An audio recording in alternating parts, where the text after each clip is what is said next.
तकनीकी पे आता हूं। लोहा बनाने की जो टेक्निक है वो पूरी दुनिया को भारत ने सिखाई है। और लोहे से भी एक अच्छा शब्द अगर मैं बोल सकूं तो स्टील बनाने की जो तकनीक है वो सारी दुनिया को हमने सिखाई है। ये कहते हुए मुझे बहुत गर्व है, आपको भी थोड़ी देर में ये गर्व की अनुभूति होगी। सारी दुनिया को स्टील बनाना सबसे पहले भारत ने सिखाया। दुनिया में सबसे पहले स्टील भारत में बना। और स्टील आप जानते हैं बहुत कॉम्प्लिकेटेड टेक्नोलॉजी है। आज अगर आप स्टील बनाने की किसी भी फैक्ट्री को देखने जाएं और उस टेक्नोलॉजी को समझने की कोशिश करेंगे तो आपको समझ में आएगा कि कच्चे लोहे से, लोहे के अयस्क से, आयरन ओर से स्टील बनाना आसान काम नहीं है, बहुत मुश्किल काम है। और वो टेक्नोलॉजी इस देश में बहुत साल पहले विकसित हुई है। एक अंग्रेज आया हमारे देश में जिसने सर्वेक्षण किया 1795 में। उस अंग्रेज के सर्वेक्षण के कुछ वाक्य सुनाता हूं आपको। अंग्रेजी में उसने लिखा, मैं आपको हिंदी में सुना रहा। वो कहता है कि भारत में स्टील बनाने का काम पिछले 1500 साल से हो रहा है। 1795 माने 1800 मान लो, और 1800 से 1500 साल घटा दो तो तीसरी शताब्दी से ईसा के जन्म के 300 साल के बाद क्या समय निकलता है। तीसरी शताब्दी से इस देश में स्टील बनाने का काम हो रहा है।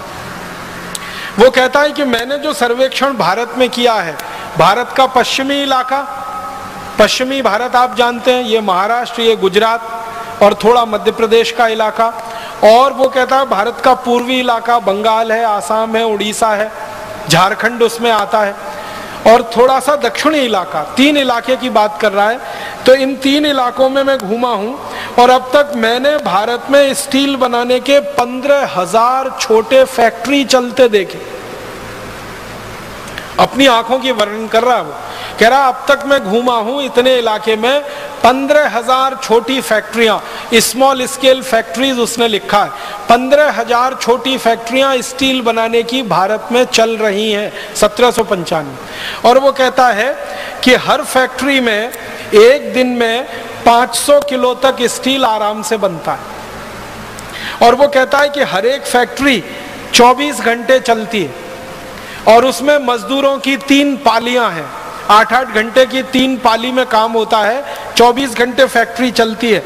और ये फैक्ट्री को जो सबसे महत्वपूर्ण उपकरण लगता है वो लोहा गलाने वाली भट्टी है, जिसको आज हम अंग्रेजी में कहते हैं ना ब्लास्ट फर्नेस। कच्चा लोहा है, वो ब्लास्ट फर्नेस में डाला जाता है, फिर ब्लास्ट फर्नेस में तापमान बढ़ाया जाता है। 1500 डिग्री सेंटीग्रेड, 1400 डिग्री सेंटीग्रेड जब तापमान पहुंचता है तब लोहा पानी की तरह से उबलता है।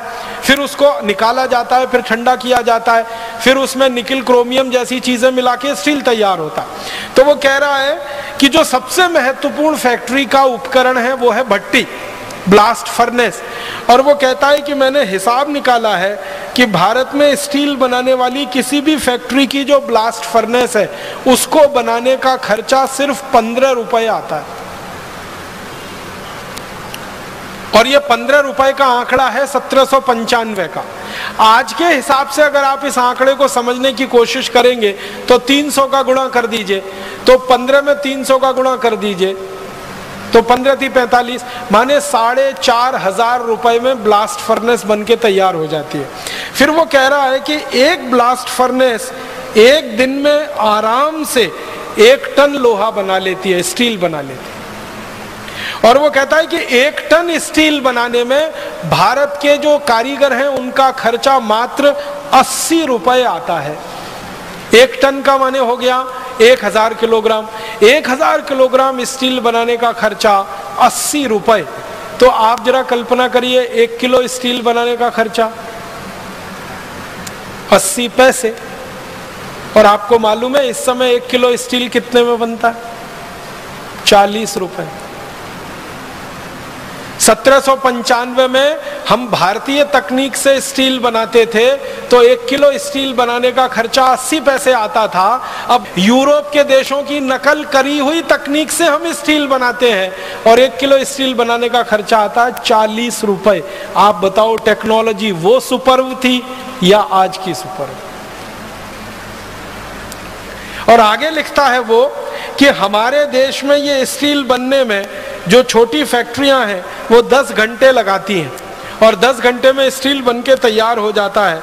और वो कहता है कि सभी 15,000 जो स्टील बनाने की फैक्ट्रियां हैं इनमें एक दिन में 7,500 मीट्रिक टन लोहा बनता है और एक साल में लगभग 27.5 लाख मीट्रिक टन लोहा तैयार होता है, माने स्टील तैयार होता है। और इस स्टील की सरिया बनती है और ये सरिया भारत से यूरोप में बिकने के लिए जाती है और भारत का स्टील यूरोप के बाजारों में प्रीमियम प्राइस पे बिकता है, माने सबसे महंगी कीमत पर बिकता है, क्योंकि भारत के स्टील की तुलना में दुनिया का कोई स्टील ठहरता नहीं। और अंत में वो लिख रहा है अपनी डायरी में कि भारत का स्टील यूरोप के बाजारों में जब बिकता है तो भारत के व्यापारी उस स्टील के बदले में अगर सोने की मांग करें तो भी व्यापारी सोना देने को तैयार होते हैं, क्योंकि उस क्वालिटी का स्टील दुनिया में कोई नहीं बना सकता। और वो कई बातें कह रहा है। एक बात कह रहा है कि भारत के स्टील को प्रीमियम प्राइस क्यों मिल रहा है दुनिया के बाजार में, तो कहता है कि भारत का स्टील ऐसा अद्भुत है जिसमें जंग नहीं लगता। और आप जानते हैं भारत में इस तरह का स्टील बनाने की हजारों साल से परंपरा है जिसमें जंग नहीं लगता। आप जाइए, मेहरौली नाम का एक गांव है दिल्ली में, उसे देखकर आइए। वहां एक लौह स्तंभ खड़ा हुआ है, सैकड़ों साल से बारिश में भीग रहा है और सैकड़ों साल से हवा के थपेड़े खा रहा है, लेकिन उस लौह स्तंभ में 1 इंच मात्र अभी तक जंग नहीं लगा है।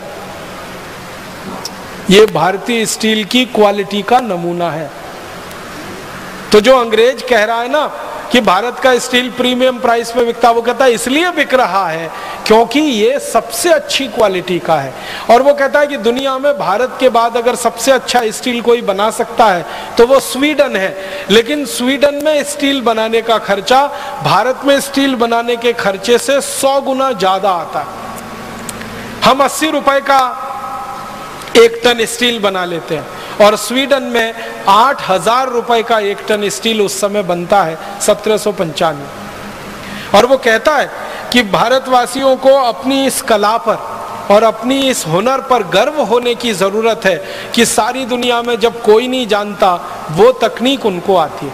और अंत में वो कहता है कि भारत की जो स्टील बनाने की ब्लास्ट फर्नेस है, जो भट्टी है, वो इतनी हल्की है कि उसको बैलगाड़ी में रख के कभी भी एक स्थान से दूसरे स्थान पर ले जा सकते हैं, दूसरे से तीसरे स्थान पर ले जा सकते हैं। वो कहता है ये पोर्टेबल है, मूवेबल है, जबकि यूरोप के देशों की जो भट्टियां हैं वो स्थायी हैं, उनको उखाड़ कर कहीं नहीं ले जा सकते। अगर उखाड़ना पड़ता है तो भट्टी टूट जाती है, लेकिन भारतवासी इतने हुनरमंद हैं, इतने कौशल वाले हैं कि भट्टी बनाते हैं, उसको बैलगाड़ी में रख के एक गांव से दूसरे गांव ले जाते हैं। और फिर वो कहते हैं कि ये भारतवासियों को कितना ज्ञान है कि एक साधारण सी भट्टी में 1400 डिग्री तापमान पैदा कर लेते हैं। आप जानते हैं 1400 डिग्री तापमान पैदा करना आसान काम नहीं है, बहुत मुश्किल काम है। और ये भी तब 17वीं शताब्दी में। आज तो हम बिजली की मदद से चाहें तो 2000 डिग्री 3000 डिग्री तक जा सकते हैं, लेकिन जब बिजली नहीं थी तब हम 1400 डिग्री का तापमान पैदा कर सकते थे। और वो कहता है कि इसके लिए एक सबसे बड़ा कारण है कि भारत में सबसे अच्छे किस्म का लोहा मिलता है और सबसे अच्छे किस्म का कोयला मिलता है। उस कोयले और लोहे के सम्मिश्रण से ये स्टील बनता है। कोयला 1400 डिग्री तापमान पैदा कर देता है और लोहा उसमें गल जाता है और स्टील बना देता है। तो स्टील बनाना सारी दुनिया को हमने सिखा। ये जो अंग्रेज है जो आया भारत में सर्वेक्षण किया, इसने सीखा और सीखने के बाद ये लंदन गया। लंदन में जाके इसने एक स्कूल खोला, मेटलर्जी का स्कूल खोला, उसमें स्टील बनाना अंग्रेजों को सिखाया। और फिर दुर्भाग्य से इसी के नाम से दर्ज हो गया कि स्टील का सबसे पहला बनाने वाला ये अंग्रेज, लेकिन उसने भारत से सीखा है, ये बात अभी दर्ज होना बाकी है। एक दो और उदाहरण देता हूं, हमने दुनिया को और क्या क्या दिया है। सारी दुनिया में इस समय किसी को मैं पूछूं कि सबसे पहला हवाई जहाज